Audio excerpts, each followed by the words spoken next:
የአሜሪካው የውጭ ጉዳይ ሚኒስትር በ3 ወራት ውስጥ ለሁለተኛ ጊዜ ከጠቅላይ ሚኒስትር አብይ አህመድ ጋር ተወያዩ። በምን ጉዳይ ተወያዩ የሚለውን በዝርዝር እንነግራቸዋለን። የኢትዮጵያ ነዳጅ አቅራቢ ድርጅት ዋና ስራ አስፈጻሚ በፌዴራል ፖሊስ ቁጥጥር ስር መዋላቸው ተሰምቷል። እንዲሁም ስምረት ፓርቲ በአወዛጋቢ ቦታዎች ላይ የሚካሄድ ምርጫን በተመለከተ ያቀረበውን ክስ ለምን አነሳ? የጠቅላይ ሚኒስትሩ የምስራቅ አፍሪካ ጉዳዮች አማካሪ በአቶ ጌታቸው ረዳ የሚመራው ዴሞክራሲያዊ ስምረት ፓርቲ አወዛጋቢ ቦታዎችን በተመለከተ የፌዴሬሽን ምክር ቤት ውሳኔ በመቃወም ምርጫ ቦርድ ላይ ያቀረበውን ክስ ማንሳቱን አስታውቋል። መረጃዎችን እንነግራቸዋለን። ለትግራይ እንቅፋት የሚሆን ስራ ስላልሰራው ህሊናዬ እረፍት አለው ሲሉ ትናንት ምሽት የቀድሞው የትግራይ ክልል ጊዜያዊ አስተዳደር ፕሬዝዳንት አቶ ጌታቸው ረዳ ለትግራይ ህዝብ መልእክት አስተላልፈዋል። ያስተላለፉት መልእክት ዝርዝር መረጃ ይዘናል፣ ተሰሙታላችሁ። በደቡብ ኢትዮጵያ ክልል ጋሞ ዞን ውስጥ በ3 ወረዳዎች በደረሰ የመሬት መንሸራተት አደጋ የ64 ሰዎች አስክሬን መገኘቱ የደቡብ ኢትዮጵያ ፖሊስ መግለጹን አስታውቋል። ይህንን በተመለከተ መረጃዎች ይዘናል፣ ታዳምጡታላችሁ። እንዲሁም ወደ መካከለኛው ምስራቅ ስንሄድ በመካከለኛው ምስራቅ ጦርነቱ ተባብሶ በቀጠለበት በዚህ ሰዓት በትራምፕና በእስራኤል መካከል በኢራን ጉዳይ የሀሳብ ልዩነት መፈጠሩ በስፋት እየተዘገበ ይገኛል። ስለዚህ ጉዳይ የምንነግራችሁ ይሆናል። ኢራን ግጭቱን ለማስቆም 3 ቅድመ ሁኔታዎችን አቀረበች። የኢራኑ ፕሬዝዳንት መሱድ ፔዜሽኪያን በመካከለኛው ምስራቅ እየተካሄደ ያለውን ወታደራዊ ግጭት ለማቆም 3 ዋና ቅድመ ሁኔታዎችን ይፋ አድርገዋል። እነዚህ ቅድመ ሁኔታዎች ምንድናቸው? አብራችሁን ከቆያችሁ ተሰሙታላችሁ። ዓለም አቀፉን የነዳጅ ገበያን እያናወጠ ያለውን የዋጋ ንረት ለማረጋጋት በሚደረገው ጥረት ጣሊያን ከስትራቴጂካዊ የነዳጅ ክምችቷ 9 ሚሊዮን በርሜል ነዳጅ ወደ ገበያ ልታወጣ መሆኑን አስታውቃለች። ይህን መረጃ ተሰሙታላችሁ። ሰላም ጤና ይስጥልን። ውድና የተከበራችሁ የዩቲዩብ ቤተሰቦቼ እንደምን ቆያችሁ? ለዚህ ሰዓት ከላይ የሰማችኋቸውና ሌሎች መረጃዎችን ታደምጣላችሁ። ቻናሉን ሰብስክራይብ በማድረግ አብራችሁን ቆዩ። ወደ መረጃዎቹ ስናልፍ የአሜሪካው የውጭ ጉዳይ ሚኒስትር ማርኮ ሩቢዮ ከጠቅላይ ሚኒስትር አብይ አህመድ ጋር መነጋገራቸውን መስሪያ ቤታቸው ባወጣው መግለጫ አመለከተ። የዩናይትድ ስቴትስ የውጭ ጉዳይ ኃላፊ ከጠቅላይ ሚኒስትር አብይ ጋር ባደረጉት ውይይት አጋሮቻቸው በቀጠናዊ መረጋጋት ዙሪያ ባላቸው የጋራ አቋምና በጸረ ሽብር እንቅስቃሴ በሚያደርጉት ትብብር ዙሪያ ተነጋግረዋል። በአሜሪካ የውጭ ጉዳይ መስሪያ ቤት ቃል አቀባይ በኩል በወጣው አጭር መግለጫ ላይ እንደተመለከተው ሁለቱ ከፍተኛ ባለስልጣናት በተጨማሪም በምጣኔ ሀብታዊ ትብብር እንዲሁም ለአፍሪካ ቀንድ ዘላቂ ደህንነት መሰረት በመጣል ዙሪያ ውይይት አድርገዋል። የአሜሪካው የውጭ ጉዳይ መስሪያ ቤት ባወጣው አጭር መግለጫ በማርኮ ሩቢዮና የአብይ አህመድ መካከል በተደረገው ውይይት ላይ የተነሱ ጥቅል ጉዳዮች ከመጥቀስ ባሻገር ዝርዝር ጉዳዮችን ከመግለጽ ተቆጥቧል። የውጭ ጉዳይ ሚኒስትሩ ጋር የተደረገው ንግግር በተመለከተ ከጠቅላይ ሚኒስትር አብይ አህመድ ጽህፈት ቤት በኩል እስካሁን በይፋ የተገለጸ ነገርም የለም። መጋቢት 2018 ዓ.ም በኢትዮጵያና በአሜሪካ ከፍተኛ ባለስልጣናት መካከል ውይይት የተደረገው አሜሪካ ከእስራኤል ጋር በመሆን በኢራን ላይ እያካሄደች ያለው ጦርነት ሁለተኛ ሳምንቱ ሊይዝ ጥቂት ቀናት በቀሩት ጊዜ ነው። የአሜሪካው የውጭ ጉዳይ ሚኒስትር ከጠቅላይ ሚኒስትር አብይ አህመድ ጋር በተለያየ ጊዜያት ውይይት ያደረጉ ሲሆን በዚህ ዓመት ውስጥ ለሁለተኛ ጊዜ የተደረገ ውይይት ነው። በዚህም ዓመት ህዳር 24 2018 ዓ.ም በተመሳሳይ ሁለት ባለስልጣናት ተመሳሳይ ውይይት ማድረጋቸው ተገልጾ የነበረ ሲሆን በውይይቱ ላይ በተመሳሳይ ዩናይትድ ስቴትስ እና ኢትዮጵያ ለቀጠናዊ መረጋጋት ያላቸውን ቁርጠኝነትና ለአፍሪካ ቀንድ ሰላም መሰረት በመጣል ዙሪያ መነጋገራቸው ተዘግቧል። የኢትዮጵያ ነዳጅ አቅራቢ ድርጅት ዋና ስራ አስፈጻሚ አቶ እስማኤል አለም በፌዴራል ፖሊስ ቁጥጥር ስር መዋላቸው ተሰማ። ግለሰቡ በቁጥጥር ስር የዋሉት ከነዳጅ ግዢ ሂደት ጋር ከሀገር ውስጥ የነዳጅ ክምችት አያያዝ ጋር በተያያዘ በተነሳ ጥርጣሬ መሆኑን መሰረት ሚዲያ ዘግቧል። ባለፈው ሰኞ ዕለት አቶ እስማኤል አለም በቢሮአቸው መደበኛ የስራ ተግባራቸውን በማከናወን ላይ ያሉ የፌዴራል ፖሊስ አባላት በድርጅቱ ግቢ ውስጥ በመገኘት ጥብቅ ፍተሻ አካሂደዋል። በወቅቱ የነበረው ሁኔታ ያስረዱ የዓይን እማኞች እንደሚከተለውም ገልጸዋል። ፖሊስ ድንገት ግቢውን በመክበብ ፍተሻ ሲያደርግ ነበር። በዚህ ምክንያት የድርጅቱ ሰራተኞች ለበርካታ ሰዓታት ከስራ ቦታቸው እንዳይወጡ ተከልክለውም ቆይተዋል። እስካሁን በይፋ ከሚመለከተው አካል የተሰጠ መግለጫ ባይኖርም የስራ አስፈጻሚ መታሰር ከሀገሪቱ የነዳጅ ዋስትናና ከግዢ ስምምነቶች ጋር ቀጥተኛ ግንኙነት እንዳለው እየተነገረም ይገኛል። ጉዳዩን በተመለከተ ተጨማሪ ምርመራዎች እየተካሄደ መሆኑን ታውቋል። ወደ ቀጣይ መረጃዎች ስናልፍ ስምረት ፓርቲ በአወዛጋቢ ቦታዎች ላይ የሚካሄድ ምርጫን በተመለከተ ያቀረበውን ክስ ለምን አነሳ?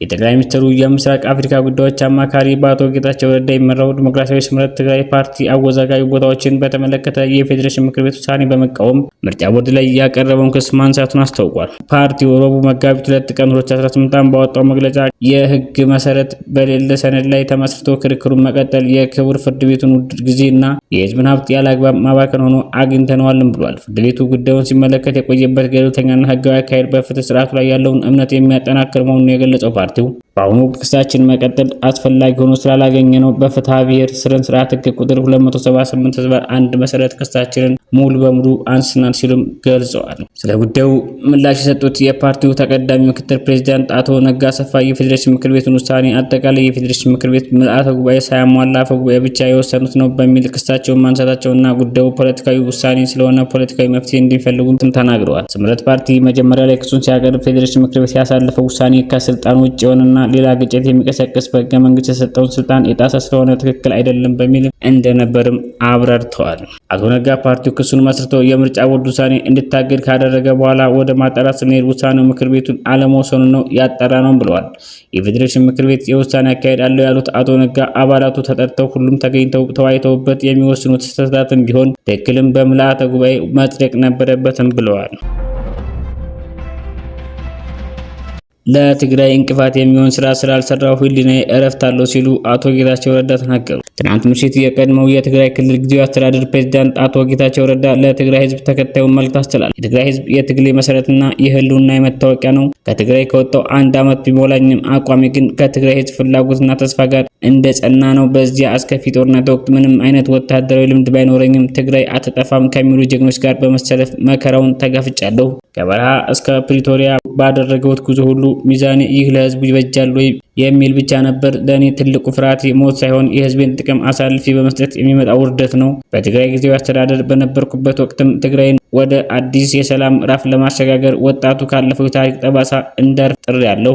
ስልጣንን ከፓርቲ ተጽዕኖ ለማለቀቅና የሀሳብ ገበያ እንዲሰፍን የቻልኩትን አድርጌያለሁ። ለትግራይ እንቅፋት የሚሆን ስራ ስላልሰራሁ ህሊናዬ እረፍት አለው። በዚህ ሂደት ውስጥ ግን ካልጠበቅኳቸው ወገኖች ክህደት ተፈጽሞብኛል። ይህንን ለታሪክና ለህሊና ፍርድ ትቼዋለሁ። ቂም የሚይዝበት ሰው ግን የለም። ዛሬም ነገም በትግል ላይ ነኝ። ትኩረቴም በትግራይ ጥቅም ላይ ነው። እኔም በማግለል ሊያሳኩት ያሰቡት ህዝባዊ ዓላማ ካለ እስካሁን አልታየኝም። ይልቁንም በህዝብ ስም መስረቅ፣ መዋሸትና የተፈናቃዮችን ስቃይ ማራዘም ላይ ተጠምደዋል። የእነዚህ አካላት ፀሐይ እየጠለቀች መሆኑን ራሳቸው ያውቁታል። ወጣቱን ለጥፋት ቢቀሰቅሱም ህዝቡ ነቅቶባቸዋል። ትልቁ ስጋቴ ግን ሲጠፋ እኛንም ይዘው እንዳይጠፉ ነው ሲሉ አቶ ጌታቸው ረዳ የጠቅላይ ሚኒስትር የምስራቅ አፍሪካ አማካሪ ሚኒስትር ተናገሩ። ወደ ቀጣይ መረጃዎች እናልፋለን። ውድ ቤተሰቦቻችን አብራችሁን ስላላችሁ እጅግ አድርገን እናመሰግናለን። ቻናሉን ሰብስክራይብ ማድረግ እንዳይረሳ። አሁን ወደ ቀጣይ መረጃዎች እናልፋለን።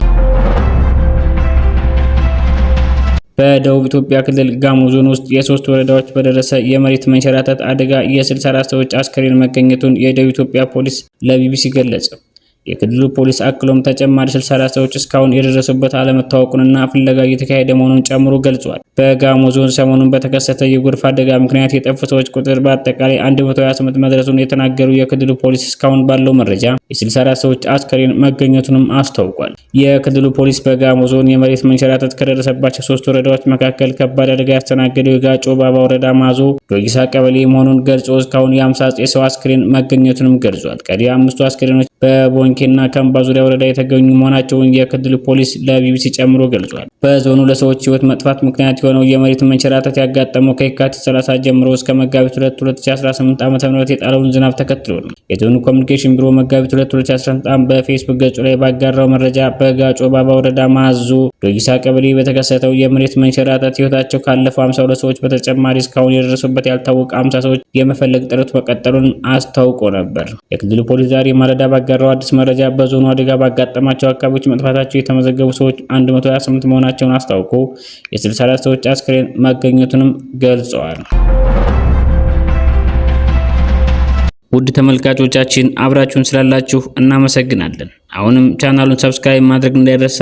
አብራችሁን ቆዩ። ጦርነቱ ተባብሶ ቀጥሏል። በትራምፕና በእስራኤል መካከል በኢራን ጉዳይ የሀሳብ ልዩነት ተፈጠረ። የአሜሪካው ፕሬዝዳንት ዶናልድ ትራምፕ ከኢራን ጋር ያለው ጦርነት በቅርቡ እንደሚጠናቀቅ በፈለኩት ጊዜ እንዳበቃ ማድረግ እችላለሁ ሲሉ በራስ መተማመን ገልጸዋል። ፕሬዝዳንቱ አክለውም ከተካሄዱት ተከታታይ ጥቃቶች በኋላ አሁን ላይ በኢራን ውስጥ ምንም ኢላማ የሚደረግ የቀረ ነገር የለም ብለዋል። በአንጻሩ የእስራኤል መከላከያ ሚኒስትር ኢስራኤል ካትዝ ጦርነቱ ያለምንም የጊዜ ገደብ እንደሚቀጥል በመግለጽ ከትራምፕ የተለየ አቋም አንጸባርቀዋል። ይህም በሁለቱ አጋሮች መካከል የጦርነቱ ፍጻሜ በተመለከተ ግልጽ የሆነ የስትራቴጂ ልዩነት መኖሩን አመላካች ሆኗል። እስራኤልና ኢራንም ዛሬም በዘመናዊ ጦር መሳሪያዎች እየተለባለቡ ነው። ዜጎች እያስበሉ ከተሞችን እያወደሙ አጸፋ እየተመላለሱም ይገኛሉ።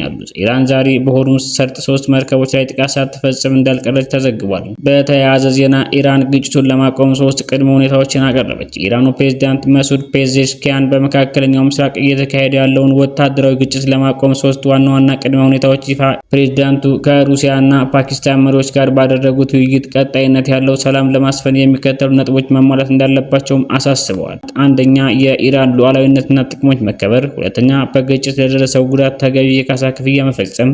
ሶስተኛ፣ ወደፊት መሰል ጥቃቶች እንዳይሰነዘሩ ጠንካራ ዓለም አቀፍ ዋስትና መስጠት ናቸው።